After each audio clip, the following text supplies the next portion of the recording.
السلام علیکم 9th class بیٹا ہم موضوعاتی مطالعہ پڑھ رہے ہیں اور اس کا آج ہم سیکنڈ ٹاپک پڑھیں گے اللہ تعالیٰ اور اس کے رسول صلی اللہ علیہ وآلہ وسلم کی محبت و عطائد۔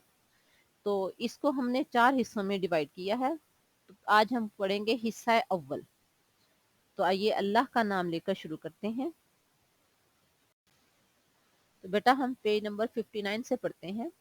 انسان جب اپنے وجود اور کائنات کے انگنت مظاہر پر غور کرتا ہے تو اسے یہ دریافت کرنے میں کوئی دقت محسوس نہیں ہوتی کہ کوئی قدرت رکھنے، پرورش کرنے اور حکمت و دانائی والی ذات ضرور موجود ہے۔ یعنی جب ہم اپنے آس پاس دیکھتے ہیں، ہم اپنے وجود کو دیکھتے ہیں، کائنات کی چیزوں کو دیکھتے ہیں، تو ہمیں یہ معلوم کرنے میں مشکل نہیں ہوتی کہ کوئی ذات ایسی ہے جو تمام کائنات کو چلا رہی ہے اور حکمت و دانائی والی ذات ہے جو ان تمام پر حکمران ہے اور انہیں قوت عطا کر رہی ہے، بڑھنے کی صلاحیت بخش رہی ہے، اور وہ ذات قادر ہے، قدیر ہے، اور وہ ذات اللہ تعالیٰ کی ذات ہے۔ اللہ تعالیٰ نے قرآن کریم میں ارشاد فرمایا ہے، ان اللہ علی کل شیء قدیر، بے شک اللہ تعالیٰ ہر چیز پر قادر ہے۔ یعنی اپنے آس پاس کی چیزوں کو دیکھ کر ہمیں اندازہ ہوتا ہے کہ ایسی حکمت والی ذات، ایسی قدرت والی ذات صرف اور صرف اللہ تعالیٰ کی ذات ہے۔ اللہ تعالیٰ خالق ہے، خالق کل شیء، اللہ تعالیٰ ہر چیز کا خالق ہے۔ خلق السماوات والارض، آسمان اور زمین کا پیدا کرنے والا ہے، رب ہے، حکیم ہے۔ ان ربک حکیم علیم، اللہ تعالیٰ خود قرآن کریم میں فرما رہے ہیں، ان ربک حکیم علیم، بے شک آپ کا رب حکمت والا، جاننے والا ہے، اور وہ ذات صرف اور صرف اللہ کی ذات ہے۔ جو اللہ اس قدر وسیع کائنات کو حکمت سے چلا رہا ہے، انسان سوچتا ہے کہ جب ایک کرسی، ایک میز اور ایک مٹی کا پیالہ بھی بغیر کسی بنانے والے کے تیار نہیں ہوتا، تو یہ زمین، یہ آسمان، یہ چاند، یہ سورج، یہ انسان اور اس کے وجود میں بے شمار قوتیں بھی تو کسی خالق کی قدرت، رحمت اور حکمت سے پیدا ہوئی ہوں گی۔ یعنی اگر ہم اپنے آس پاس کسی کی چیز کو دیکھیں تو کوئی بھی چیز خود بخود نہیں بنی، کسی نہ کسی نے اس کو بنایا ہے، اور ان تمام چیزوں کو دیکھ کر انسان کو اندازہ ہوتا ہے کہ خالق کی قدرت اور رحمت اور حکمت سے ہر چیز پیدا ہوئی ہے، جو انسان بنائے ہیں، زمین بنائی ہے، آسمان بنائے ہیں، درخت بنائے ہیں، پھل پھول بنائے ہیں، یہ تمام چیزیں صرف اور صرف ایک کارساز نے بنائی ہیں۔ یہ قدرت اور حکمت اس کے وجود کے لیے دلیل بھی ہے، اور اس کو تسلیم کرنے سے حیات انسانی اور وجود کائنات کا درست ادراک بھی حاصل ہوتا ہے۔ اگر ہم ان چیزوں کو دیکھتے ہیں، تسلیم کرتے ہیں اور مانتے ہیں کہ ان کا بنانے والا کوئی ہے اور وہ ذات اللہ تعالیٰ کی ذات ہے، اور جب ہم اس چیز کو تسلیم کر لیتے ہیں تو حیات انسانی اور وجود کائنات کا درست ادراک ہمارے لیے مشکل نہیں ہوگا۔ یہ اللہ تعالیٰ کی ہی ذات ہے جس کی تخلیق کے جلوے ہر جگہ نمایاں ہیں۔ یعنی اللہ تعالیٰ کی ذات ہے جس نے جو کچھ پیدا کیا ہے کائنات میں، اس کو دیکھ کر اس کے کارساز ہونے پہ کسی قسم کا بھی انسان کو شک نہیں رہتا۔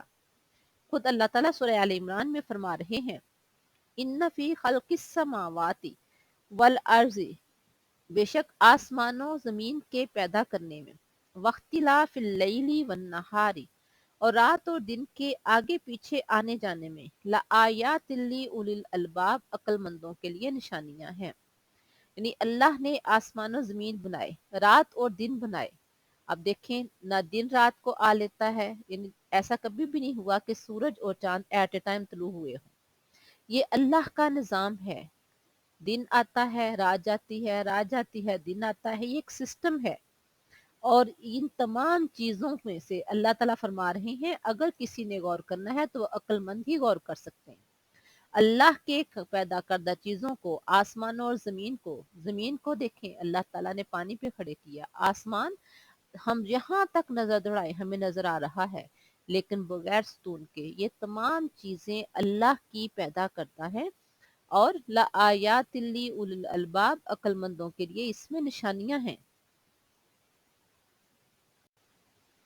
انسان کی عظمت اسی میں ہے کہ وہ اپنے خالق کو تسلیم کرے، اس کی محبت میں سرشار رہے اور اس کے احکام پر عمل کرے۔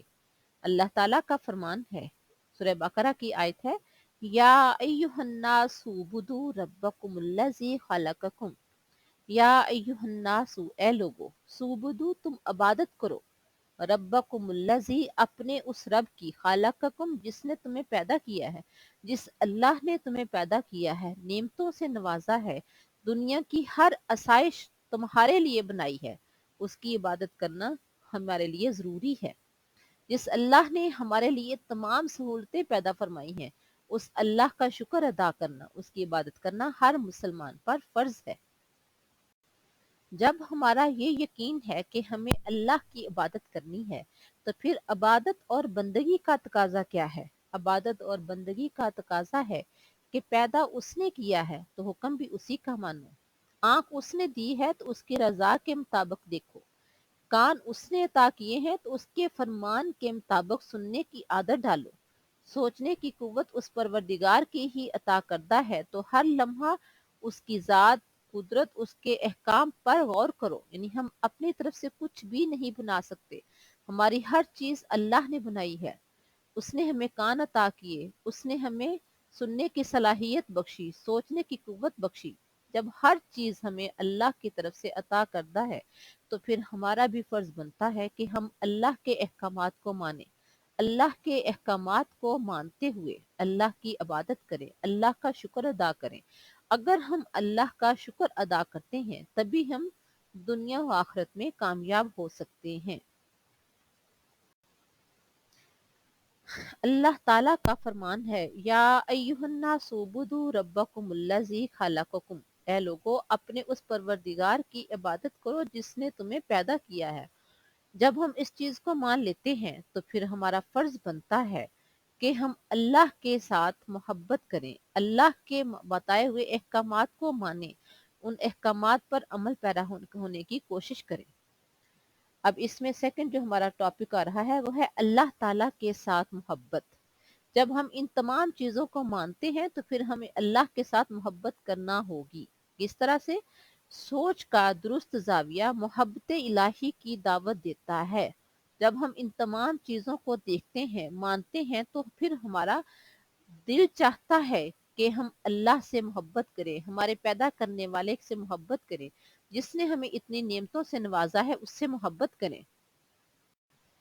کسی کا ایک معمولی حسن سلوک ساری عمر کی احسان مندی کا باعث بنتا ہے۔ یعنی اگر کوئی ہم پر کچھ چھوٹا سا احسان کر دیتا ہے تو ہماری کوشش ہوتی ہے کہ ہم اس کے احسان کے بدلے کچھ نہ کچھ اس کے لیے کریں۔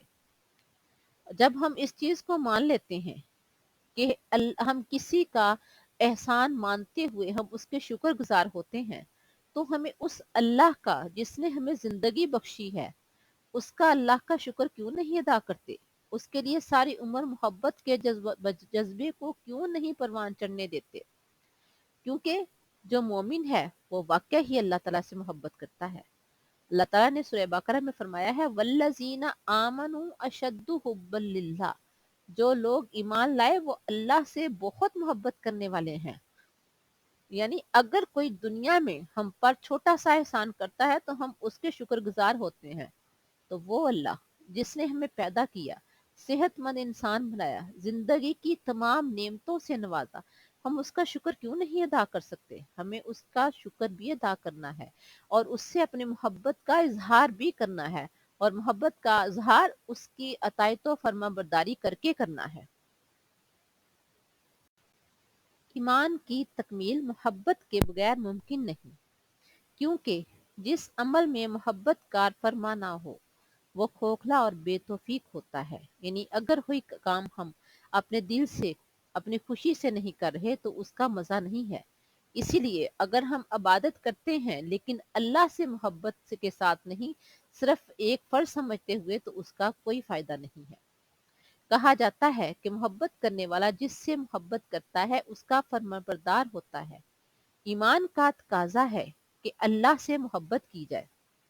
اللہ سے محبت کا تقاضا ہے کہ اس کے احکام سے دل سے تسلیم کیا جائے اور پورے دل جمعی سے ان پر عمل کیا جائے۔ یعنی ہماری اللہ سے محبت کیا ہے کہ جو احکامات ہمیں اللہ تعالیٰ نے اپنے پیغمبر صلی اللہ علیہ وآلہ وسلم کے ذریعے دیے ہیں، ہم ان کو دل و جان سے مانیں، پوری کوشش کریں کہ اس پر عمل پیرا ہوں، اور یہی ہمارا ایمان ہے، اور یہی ایمان کا تقاضا ہے، اور یہی اللہ کے ساتھ محبت کا تقاضا ہے۔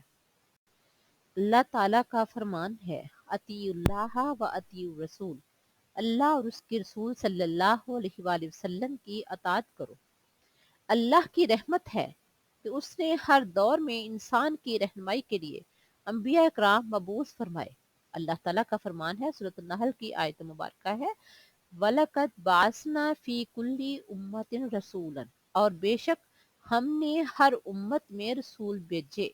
یعنی جب سے اللہ تعالیٰ نے حضرت آدم علیہ السلام کو تخلیق فرمایا، حضرت آدم سے لے کر حضور صلی اللہ علیہ وسلم تک 1,24,000 کم و بیش پیغمبر دنیا میں تشریف لائے، اور وہ کس لیے؟ تاکہ لوگوں کو ہدایت کے راستے کی طرف رہنمائی کر سکیں، برائی سے روک سکیں۔ وَلَقَدْ بَعَثْنَا فِي كُلِّ أُمَّةٍ رَسُولًا، ہر امت میں اللہ نے پیغمبر بھیجے، اور ان کا مقصد کیا تھا؟ لوگوں کو اللہ کی عبادت کی طرف لانا، اور ان پاک لوگوں کو اپنے احکام کتابوں یا صحیفوں کی شکل میں عطا فرمائے۔ یعنی اللہ تعالیٰ نے جو دنیا میں انبیاء کرام بھیجے، ان پر کتابیں نازل فرمائی اور کچھ پر صحیفے نازل فرمائے۔ ہمارے نبی کریم صلی اللہ علیہ وآلہ وسلم اس سلسلہ ہدایت کے آخری پیغمبر ہیں۔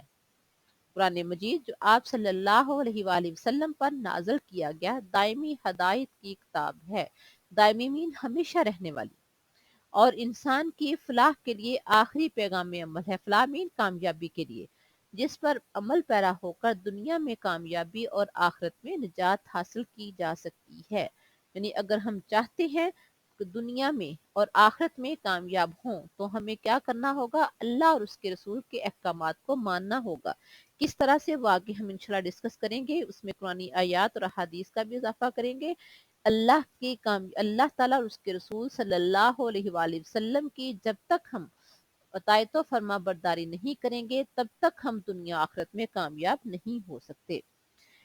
بیٹا آج ہم نے پیج نمبر 59 پڑھا ہے، اور کل ہم انشاءاللہ اس کے ساتھ 59 سے سٹارٹ ہوتا ہے رسول اللہ صلی اللہ علیہ وآلہ وسلم کے ساتھ محبت، وہ پڑھیں گے۔ آپ نے اس کو ساتھ ساتھ یاد بھی کرنا ہے، اور جو ایکسٹرا آیات اس میں ایڈ کروا رہی ہوں، آپ نے کوشش کرنی ہے کہ آیات بھی یاد کریں، اگر آیات نہیں تو کم از کم ان کا ترجمہ لازمی یاد کریں۔ اللہ حافظ۔